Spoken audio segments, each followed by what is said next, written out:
My name is Daniel Bushell. Senators warn of nuclear attacks on America as Israel explores Syrian land. Coming up. Rebels warn they'll strike the U.S.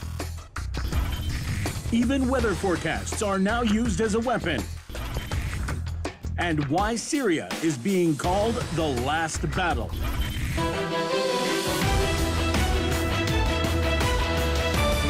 16 degrees in Homs means that 1600 cameras for Saudi Al Arabiya and Qatar's Al Jazeera will be in Homs town square. Turn up, shout a rebel slogan for 5 minutes and get paid in cash by the Saudi-US networks, which can then show this country's in chaos. Highly sceptical of the CNN and BBC versions, parliamentarian Nick Griffin went to see what Syria was actually like. He found it fairly different. This place is really quite normal. What do you think of this? How do you explain that? This is a war zone. But there is still a war being waged against these poor people, and obviously it has a human effect as well. Having said that, I hope you've seen the last few minutes just how banal, just absolutely ordinary and normal most life here is. Nick joins us now. Great to see you. So whether Saudi Wahhabis or US-backed Al-Qaeda, is this foreign-driven? It clearly is foreign-driven, and it's most definitely Islamist. I did an interview with a rebel who was a suicide bomber, failed, who still believed he was in a rebel hospital because of head injuries and so on. And so I asked him, posing as a British jihadi volunteer, I asked him, well, where are you going to go once you've conquered Syria? And quick as a flash, he comes back and said, we're going to attack Europe, we're going to attack America, because they're the real enemy. Yeah, what happens when Obama gets enough Congress support to bomb Syria? The US attack on Syria will drag in Iran, it will drag in Israel. Even the Egyptians have said that they'll probably close the Suez Canal. If the Straits of Hormuz are closed as well, then oil will go up to, what, $400 a barrel, almost overnight, which will snuff out any form of economic recovery all over the industrialized world and plunge us into a depression which will go on for years. There's the incredible tensions in the Far East between China and Japan, and again America. We look back on this and think, well, this was the summer like 1913.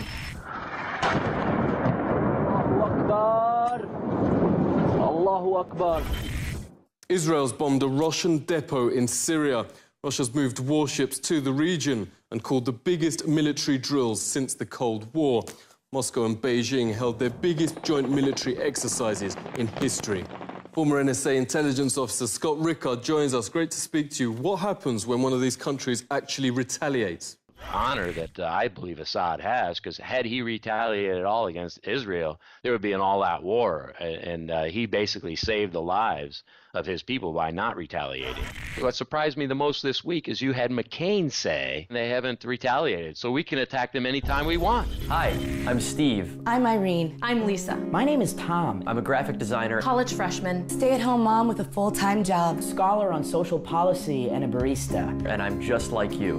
I'm an Obama supporter. I support President Obama. But the president needs your help. Our president can't launch into another war without you. That's why we here at the Americans for Whatever Barack Obama Wants, Did You Know He's Friends with Jay-Z, have launched a Kickstarter campaign to fund World War III. And America is dead ass broke, so our goal is to raise $1.6 trillion on behalf of the U.S. government. That's where you come in. Even a small donation would make all the difference. A $100 donation gets you a day pass to leave your local refugee camp. You'll probably end up in a refugee camp, but it'll have free Wi-Fi. Why? Because Obama. Because Obama. Senator Graham if the US won't attack Syria, a nuke will hit South Carolina's Charleston Harbor. On the very same day, a nuclear warhead without authorizing signature was transferred to South Carolina, notes investigative site StoryLeak. StoryLeak editor Anthony Gucciardi joins us. Thanks a lot for speaking to us. Nuclear war, this is another level. Senator Lindsey Graham is essentially threatening the United States, whether he got intel on this or not from another high-level source. Elements in the government are now threatening us that if we don't attack Syria, there could be a nuclear incident right after they transported the nuclear weapon. They need something crazy. The chemical attack was not enough. We're looking at a potential serious false flag event to push us into this because Obama can't slime his way into Syria. There's no end game, and we can't afford, nor do we want, a World War III. And speaking of that, Mr. President, didn't you win the Nobel Peace Prize? Yeah, you're the one. Give it back.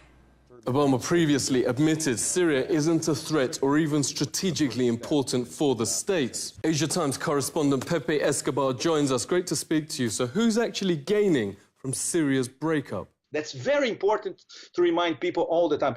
The Israeli state does not have fixed borders. They are not delimited on a map. They can expand all over from the Sinai to near the borders of Iran one day, you know.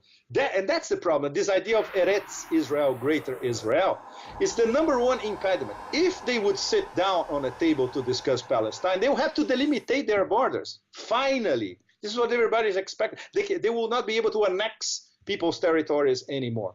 Nothing is corroborated historically, in fact. This is a, let's put it this way, a wet dream. In the case of southern Lebanon, in fact, it's because of water. There's a lot of water in southern Lebanon, and Israel needs water. So we go back to, it's the water, stupid. This explains everything that happens in terms of Israel trying to annex southern Lebanon. Yeah, it's strange. We're now seeing those same dual citizenship politicians who pushed the US into Iraq disaster back on our screens.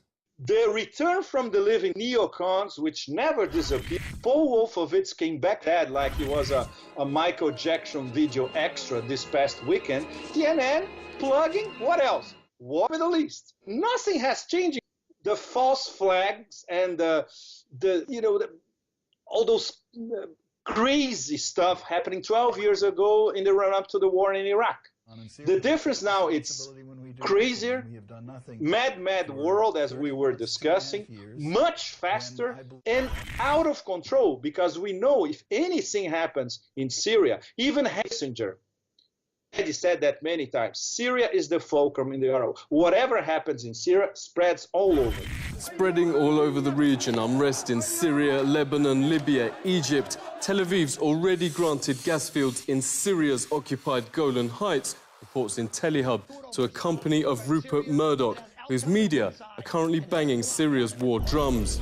The book questioning the war on terror notes chaos may be good for Israel's expansion, but the US just gains new enemies. The book's author joins us, Dr. Kevin Barrett. Great to speak to you. How can US policy be against its interests? Traditionally, the Democrats got more than 2/3 of the campaign contributions that flow into their federal elections from the aggressively pro-Israeli faction. And that was earmarked with, support for Israel was the condition of taking that money. A clean break document was issued by Benjamin Netanyahu and the neoconservative, mostly Americans who also happen to be dual citizens, people like Wolfowitz and Pearl, Scooter Lip, all of those people. And this document proposed regime change in these Middle Eastern countries, essentially overthrowing all of these independent Middle Eastern countries and imposing imperial control. These people really do want to create Greater Israel from the Nile to the Euphrates. Israel, working with its Saudi partners, underwrote this coup d'etat against the first democracy ever in the 5,000-year history of Egypt. The indications are that they're going to keep stealing territory. Not only will they refuse to give back the Golan Heights, but they're going to take Sinai. They're already creating all kinds of instability in Sinai. They came right out and said that what they want is 3 little mini rump states in Syria. Yeah, an Israeli general said Syria's part of a new axis of evil. Is that fair? Israel, Saudi Arabia, and the hardliners here in the U.S., who are in the pockets of both parties, primarily the Israelis, are the real axis of evil.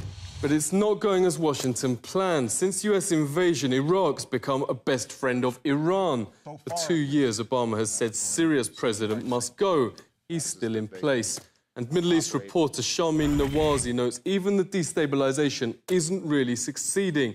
Nawazi interviewed international doctors and aid workers in Syria who say there is no deep humanitarian crisis, no real lack of food or medicine. Yet Common Dreams notes while Obama goes around the world trying to regime change, back home the streetlights don't work.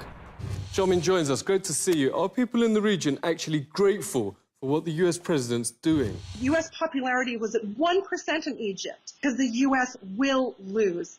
The more its allies, who are just monsters, you know, Israel and Saudi Arabia and Jordan, that can't even be called a state anymore. It's a parking lot for Western and Gulf troops, you know. Yeah, but surely a world superpower can get its way. It's a dead word, superpower. You know, it just isn't true any longer. And it's not a bunch of countries getting together against America. It's people wanting to live. You will never win against people who have more self-interest in tomorrow than you do. Never. And we've seen this with every U.S. intervention from Vietnam on Iraq. You know, you have tribal Afghanistan. These aren't the last breaths of empire because no strategic-minded power ever reacts this way in such complex and sensitive situations otherwise. Backing the very same Salafist extremists who they were attacking in Syria and in Iraq and Afghanistan, this smacks of desperation and what I call short-termism, because they're so eager to gain a win in any way, shape, or form, and looking at military solutions as the one-size-fits-all solution for all their problems. And a mentality of militarization does tend to permeate into one's society as well.